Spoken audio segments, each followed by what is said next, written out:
Welcome to Pagan Coffee Talk. Here are your hosts, Oswin and Lord Knight. Today we are keeping the dog occupied with toy treats, and you'll probably hear that rolling around in the background, but that's okay. Just a heads up. And today's topic is going to be dogs. Dogs, yes. How to make judgments. Now, this is not like encouraging people to be judgmental, but it's like if you're having to make a judgment about a situation. All right. How would you go about making that final decision? You're talking about like that judgment third degrees have to make sometimes. Yes. Okay. I know what you're saying. You're giving advice over arguments and disagreements. Right. All right. Yeah. So it just putting some information out there on how to make better judgments, not whether the judgments are going to be right or wrong, just how to make a better judgment on a situation, or how to give advice. Yeah. No, that's fine. Well, let's start with, normally when you're dealing with this type of thing, there's normally two people involved. All right. Normally it's two people, possibly a couple or whatever. One of the things you got to remember is when you're hearing only from one person, you only hear one side of the story. Right. And you can't really do anything with that. No, but when you're sitting there counseling and talking to people and they got problems, I mean, people's got problems. They come to people of the priesthood to get answers to their problems or to find ways to deal with them. Sure they do. It's part of what we do. Yeah, we have to give answers. Well, normally when I'm dealing with one person that comes to me and they're complaining about whatever, first of all, what I'm going to do is I'm going to start trying to put myself into the feet of the other person that they're talking about. Okay. All right, because normally how this goes is the person will show up and they'll go, well, my boyfriend did this or my boyfriend did that, and this is how that conversation went. Then I said this, and then I told him if he wasn't going to do that, well, then he could just go himself and make his own damn dinner. I mean, this is normally how it goes. Right. All right. So you got to sit back in this field and look at these people going, okay, what could have been going on here? Could this person have had a bad day at work and you just bombarded them and they just went off the deep end? Could they have just had a bad drive home? Could they just be in a bad mood? Could they have been listening to the radio and a news come on and just ruin his day? You don't know. No, you don't. Could there have been something about the situation itself that could have reflected back to something when they were younger? Normally, when you're in the middle of a heated debate. That's a polite way to put it. Okay, when you're sitting there with your other half screaming, yelling, throwing stuff, you're not thinking rationally. You're not sitting there going, well, could their feet be hurting? Could they just be in pain? Right. Because I admit, I have some aches and pains. Right. Some. And I'm sorry, after a couple of days of dealing with it, maybe not having a medication or not quite working like it's supposed to, I can be a little short at times. What? And it has nothing to do with the person I might be yelling at the time. Right. They're just a convenient person I can go off on. Right. Just happen to be there. It just happened to be there. But no, when this stuff happens, the person on the other end goes, well, could they just be having a bad day? And I just happen to be their whipping boy. Right. For today. Nobody thinks like that. Oh, no, of course not. But when you're sitting there as a priest or a priestess and you're listening to, these are some of the things you got to sit back and start to think about.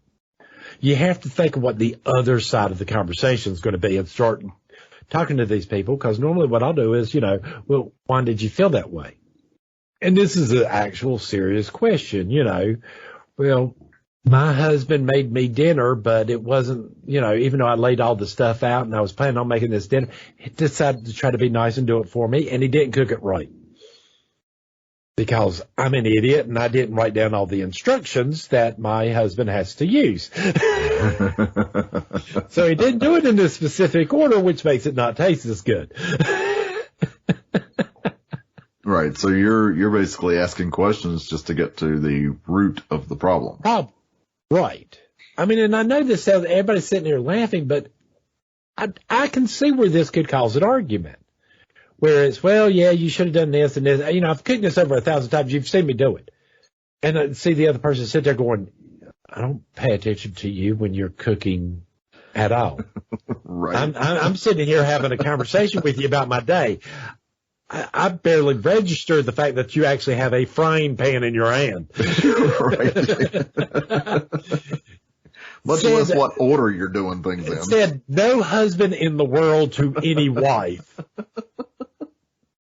Except for the simple fact of, I'm really not paying attention to what in the world you're doing. I'm still wrapped up into what in the world happened at work. Right. I'm trying to vent. Yeah, I'm trying to vent. And normally, so I can see where a husband would come home, come in the door, and the wife hit him with something off the bat, which causes the big to-do things, even though we did have that book growing up. What is that? Men are from Mars, women are from Venus. Right. But these are the things you got to think about when you're actually hearing these conversations. Does that make sense? Right. So especially if you don't have the other party involved there to get their side of things, you have to kind of examine the situation from a different point of view. Right. I mean, and then you got to also ask your question, was this an appropriate level of emotional response to this? Wow, that's a tough question. That's a tough question because we all do it. We all sometimes give reactions in certain situations. It's not the appropriate response or attitude to have at the time. Right. It happens. You lose control. It just happens to be that last straw and you lose it. Well, in that time, you're not thinking rationally or logically or whatsoever. When you're a priest, you got to talk people off that ledge sometimes. So you have to ask them, okay, so why does this upset you so much? They said this.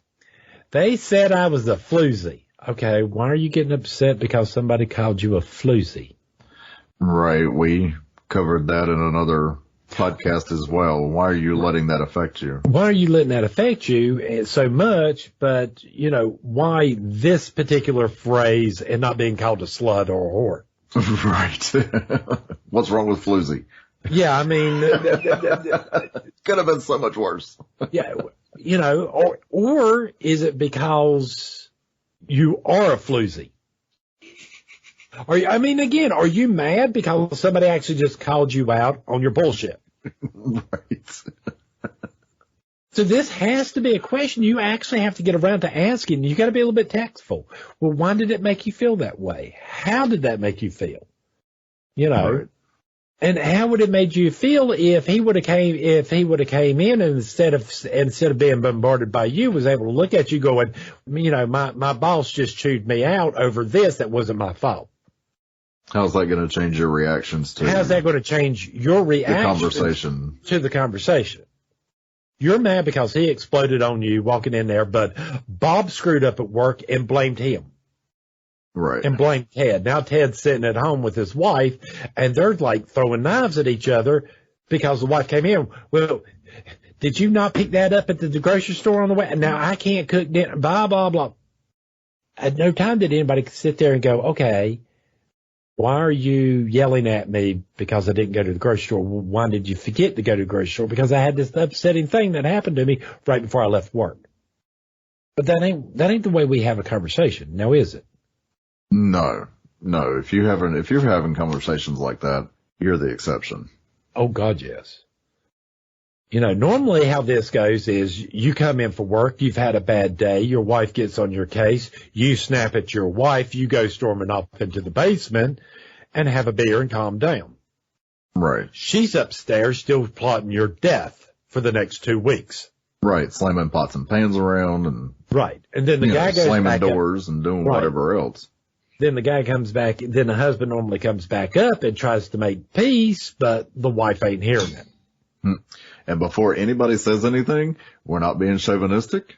It's a stereotypical situation. It could apply to the other way around, and it could apply to same-sex couples. Typically, I can't say nothing. I think we ought to have that spouses that work less than or work only 20 hours or less. Mm-hmm. I think the one spouse works full time, that the full time spouse should be able to claim the part time spouse, the spouse working part time at minimum as a dependent like a kid. Oh, absolutely. If they're not working at all, they get to claim everything.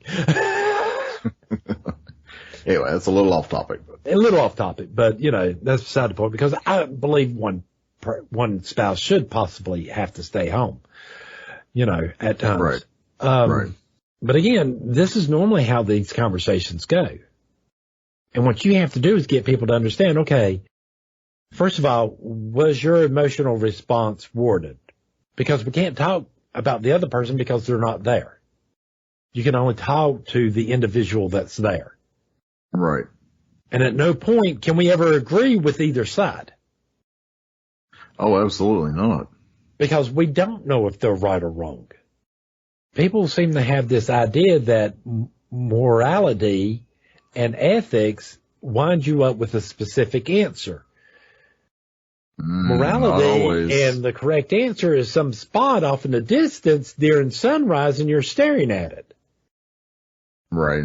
You're not going to find, as a fly in the distance at the horizon while you're staring in the sun. You're never going to see the fly. No. It ain't going to happen. That's ethics and morals. None of us really know what's wrong or right. We can just say, okay, we know if we do these behaviors, typically a society can get along with one another. Right. Not everybody. You can never make anybody 100% wrong or right. You ain't going to ever make anybody 100% happy all the time. No. But pissing people off is going to be a lot easier. You're right. Because I hate to be this way. I'm sorry. If you're a priest or a priestess and you haven't learned the fact that no matter what in the world you do, you're damned if you do and damned if you don't. Yep. All right. If you don't give the right info or whatever, they're going to come back and get you. If you do get it, they're still going to come back and bitch at you. No matter what in the world you do, you're wrong. Yep. And the sooner you realize that, the better off you're going to be. Because it's a catch-22. No matter what in the world you do, you're screwed. Oh, absolutely. Am I making any sense there that to make a judgment on stuff, you have to listen to both sides? The majority of the time, both sides are wrong. The truth really lies somewhere in the middle. Oh, no, there's an interesting topic. All right. Again, this balance that somewhere in between what she said and he said is the truth. Right. Now, it's quite possible that one person could have more of the truth on their side than the other. But again, you have to remember that, and this is coming from a first degree perspective, you still have to remember that they were still having a situation where they were both so full of rage. Mm-hmm. And emotions were high and all of this other stuff going on. They needed somebody to mediate. Right. And I'm still back to, again, if you are doing your meditations, daily meditations. Right. All right. And you're getting to know yourself and you're dealing with your issues. It's still going to take some time. You're still going to have to navigate this. You're not going to be that peaceful monk, sitting on a rock that nobody can bother no matter what. Oh, no. That takes time. A lot of time. A lot of time. All right. Until you have to sit down and figure out how to put yourself into a meditative state while in the middle of a casino when there's all sorts of noise going on, Right. you're never going to be able to just achieve it by sitting at home. I don't know. It's not going to happen. But when communicating with people, I mean, because there's certain things there. Okay. First of all, if you initially meet somebody and you don't like them, 9 times out of 10, there's going to be something about that person that you don't like because you've recognized it in yourself. You know, that was a hard lesson for me to learn. Right. But I found it to be very true. It is. It is very true. You know, we normally don't like the people that basically have the same bad qualities we don't like about ourselves because they're on display. And, you know, I can't tell you how many times that light bulb's gone off for other people when either you or I have said that to them and they sat down and they actually thought about it and they were like, oh no, that can't be right. No. Well, it is. It's true. It's true. I mean, and even then it's kind of like that argument. You know, when you get down to it, it's you not knowing yourself. Oh, absolutely. Yeah. We're back to the old adage, know thyself. Right. I mean, again, especially when you're dealing with family members and spouses and stuff like that, it's easier because these people are supposed to love you no matter what. Right. No, never go to bed mad, just go to bed. I also like the whole entire thing. If you're going to argue, you have to argue naked. Oh, yeah. I mean, I like these things because it breaks the normal congruent. So, and if you're always arguing while naked, try doing it with your clothes on then. Right. Change it up a little bit. See how Change it up a little bit. If you're arguing, go out in public. Yeah, see how fast you shut up then. See how fast you shut up and start actually listening to one another. And don't get me wrong, there's some people out in public, they'll do that. You know, if you're going to argue, if y'all get mad at each other, look at each other and just go, I'm getting mad, I'm walking off. Right. Agree to where in the world y'all can, again, like the safety word, if you're getting too emotionally mad, you should be able to look at them and go, snozberries. Right. And then whoever says snozberries first, everybody that stops it. Y'all just stop talking. Right. It stops everything and you go your separate ways for a little while. And cool off. Right. Cool off. That's the whole idea. Cool off. Cool off. All right. And people keep on looking at everybody going like you've lost your mind or stuff like that. But yet nobody ever wants to do the work. No. You know, the more you know yourself, the more you understand, okay, the reason I always get upset because of meatloaf, because we happened to be having meatloaf when I found out my dog died. Right. Compared to, no, I don't like strawberries because you know what? Every time I've eaten strawberries, I keep on getting sick. Right. Well, I don't There's know. a difference. Could it be that you ate a bucket of them? Well, either way, there's a difference. One's a physical reaction. One is a mental trauma. Right. But either again, way, you got to know the root of the problem. You got to know the root of the problem. You know, quit eating that many, you know, that's more of a question of self-control. If you cannot control yourself, that you can't stop eating a bucket of strawberries before you get sick. Right. Like, hello, let's use some common sense. I can't say nothing. When I was a kid and I'd collect up the blackberries from Grandma. Yeah. You sort of lose track of how many of the blackberries you ate instead of putting into the... Well, yeah. But there's a difference when you're, 6, 7 years old doing that. And right, and when you're 20. When you're 25, 20. something like that, yeah. But again, I mean, if you're asking yourself, you know, why you suddenly become completely emotional over something, normally there's a trauma there that you're just not looking at, that you associate with this event or thing. Right. And it's, again, everybody's problems are normally caused by themselves. Your problems are your problems, not my problems. Right. I mean, I know at Life Temple, that's one of our core teachings. Right. You've got, it's not just being responsible for yourself. It's If you've got an issue, it's most likely your fault. Right. If you're stressed, I can understand, okay, you know, I got a loved one in the hospital, whatever, and I'm stressed out over all that. But again, this is where your meditation comes in. Right.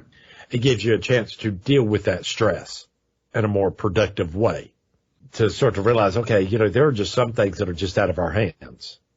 Right. I mean, it wasn't that long ago that my mom was in the hospital and she was septic, and, you know, she would get better for a little bit and then she'd get worse. And, you know, I was still having to work. I was still having, you know, I still had church duties. I still had all this other stuff that I had to take care of. And if it hadn't been for my daily meditations, if it hadn't been for knowing myself and, you know, knowing how to deal with my emotions, I never would have gotten anything done. But yet, you know, I keep on seeing people, oh, no, you ain't got to do this because you're not going to do it anyway. Instead of just encouraging people, hey, look, 5 minutes is better than no minutes on the whole meditation thing. Oh, exactly. Quit looking at it. I did not do my 2-hour meditation. Don't do 2 hours. Just do 45 minutes. Do 15 minutes. Do 15 minutes. Do 30. Do something. All right. And I'm sorry if you can't, if your social life is more important than your spiritual life, then don't come complaining to me when you don't do your meditations. You've made a choice that this is more important than that. All right. Again, this is not my problem. This ain't even a problem. You made a choice. But Right. yet people will come to me going, well, I can't meditate. Well, you can't meditate because you can't put the damn phone down. Well, You think you think Twitter's the real life. You know, well, we've already done 2 podcasts on meditation. Go back and review them. But again, there's this whole entire part of this. Yes, you have to know yourself. I know when I'm getting in a bad mood. Do you know when you're getting in a bad mood? Yeah, I can usually tell. You can tell ahead of time. Mm-hmm. But when this happens, we normally try to do stuff that changes us from a bad mood back into a good mood. Right. You know, because you're actually seeing it. But to let it continue is nuts. You know, how to deal with it or how not to deal with it, that really depends on the person. There's no correct way. Right. And, you know, and people are going to say, I can hear the questions now, what's this got to do with making judgment calls? Well, it's got everything to do with it, because you've got to keep yourself in that frame of mind. You've got to have that balance before you can make a judgment on anything. Well, you got to have a level head. You got to see your imperfections and how you saw your imperfections so you can teach other people how to see their own imperfections and make changes in their lives. Right. It's great that you want to do, quote unquote, shadow work. All right. As much as I hate that damn term, I think whoever invented it needs to be slapped repeatedly. But not doing it isn't helping. Does that make sense? No, it's vital to just about everything you do.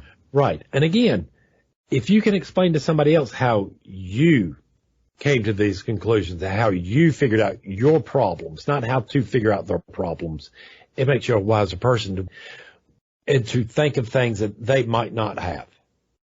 Right. You know, when we sit there and say, put yourself in somebody else's shoes, literally try to do it. Take a moment, look at them, look at somebody, go, okay, let me meditate on this and I'll give you back an answer. It's kind of like the old joke, and I'm probably going to get in trouble for this. Lord Men used to tell me, this Jewish guy had Parkinson's. He had just a little bit. Every morning he'd get up, make himself some toast, put some butter on it. As soon as he gets the butter on it, the toast would fall out of his hand, hit the floor, always butter side down. So he goes to his rabbi. He goes, Rabbi, I got this problem. Every morning I butter my toast. I drop the toast. It hits the ground, butter side down. What do I do to fix this problem? Rabbi goes, tell you what, next time you come to temple, ask me again. I'll have you an answer then. Stable answer for every priest and priestess out there. Right. Let me meditate on it and I'll come back. I'll get back to you. So next time at temple, the guy walks up to him and goes, okay, Rabbi, about my problem. He's like, I finally figured it out. You're buttering the wrong side of your bread. But people don't understand. The reason this joke's so funny to us is this is the way priests and priestesses have to think. Right. And I know that sounds weird. We have to think, okay, could it be that you're just buttering the wrong side of your bread? Are you asking for the wrong thing? So you got to be able to break yourself out of your normal way of thinking and think a bunch of different ways. Right. You've got to examine the situation from many different angles. Many different angles. And angles you normally wouldn't think about. Right. So you got to be careful not to get stuck in one logic of thinking.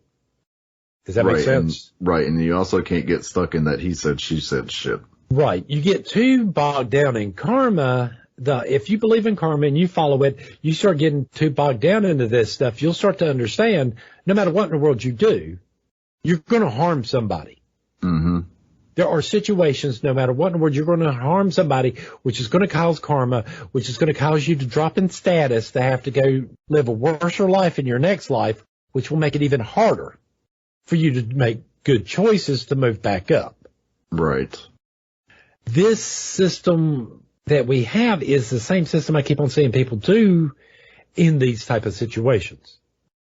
Yes, we want to agree with our friends. We want to sit there and look at Sally going, no, your husband really is a dick for doing that. The fact that you live in a 3-bedroom house with 2 cars and, a maid, and you don't have to work and you homeschool your kids, and y'all still go to Disneyland every year has nothing to do with it whatsoever. Not a thing. Because again, you as a priest or something, people will come to you and do this. And I have to admit, my instinct when I first hear this stuff is kind of like, what do you got to complain about? Compared to my life, your life is great. Right. When was the last time you had to stand in a food bank? Right. But you can't, but as a priest, I can't sit there and tell people that. I got to look at them and go, well, I understand, because I understand to that person, this is a significant problem to them. Well, to me, it might look childish and stupid, but if you're upset enough to where in the world you have to go seek out counsel from a priest or a priestess, my assumption is this to you has become this big ass problem. Right. And good for you for seeking out help. And good for you for seeking out help when you couldn't. Yes, the answer you might get is meditate for 2 days and call me in the morning. It might be, but you know what? Do it. Do it. Do it. Come back and talk to us, and you never know what you might figure out. When we sit there and tell you, okay, well, go home. I want you to go home, and I want you to write down the event and read it back to yourself. Mm-hmm. And tell me if you believe you're right. Right. There's a lot of nifty ways there to get people, because again, you got to remember the job there is for us not to make a judgment, but to get the people we're counseling to make a judgment. And see, that's where I wanted to go with this whole conversation. So we got to go through all of this just to get y'all to realize, okay, it's your problem. You can fix it, but you're going to have to make that judgment, not me. Right. And if somebody comes to you with this whole situation type thing, this is what you do.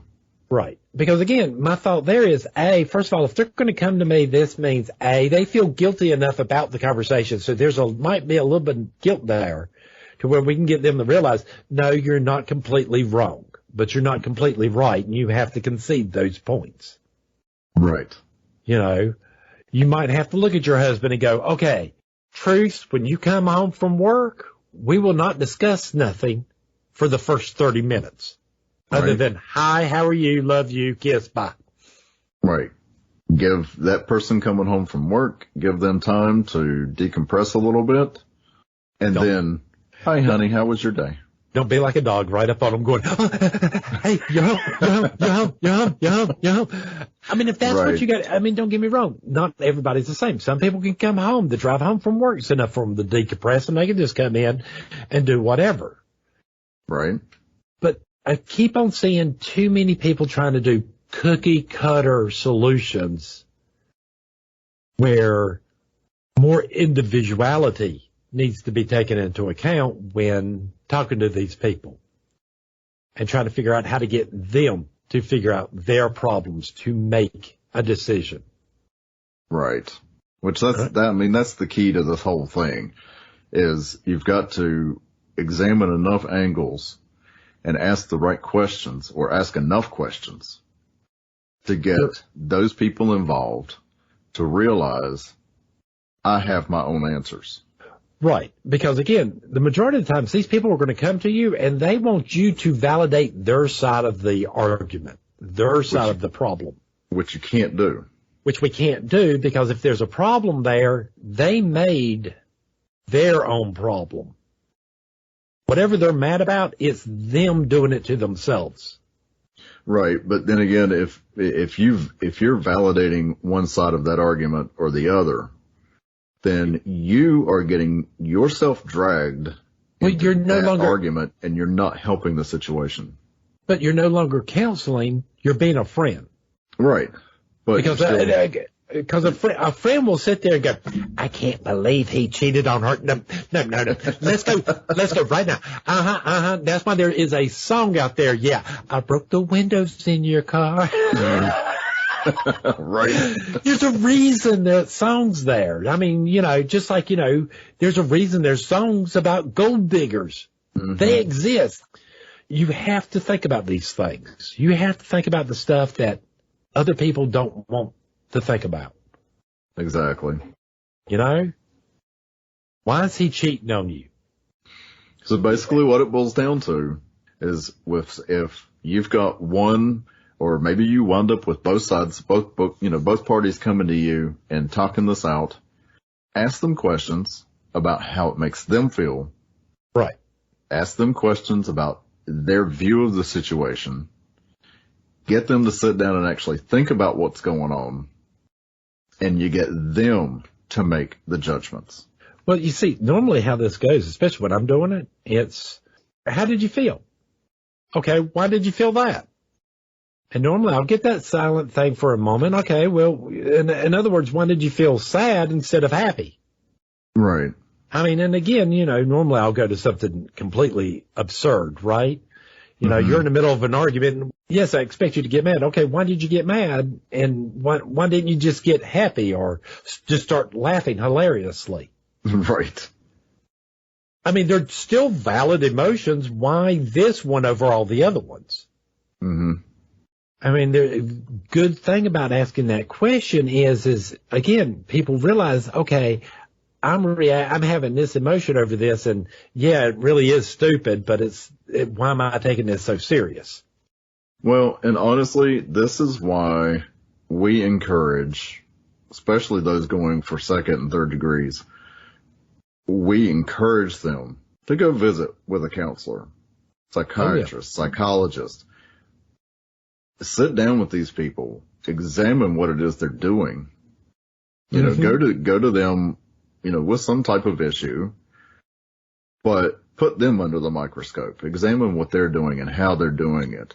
Right.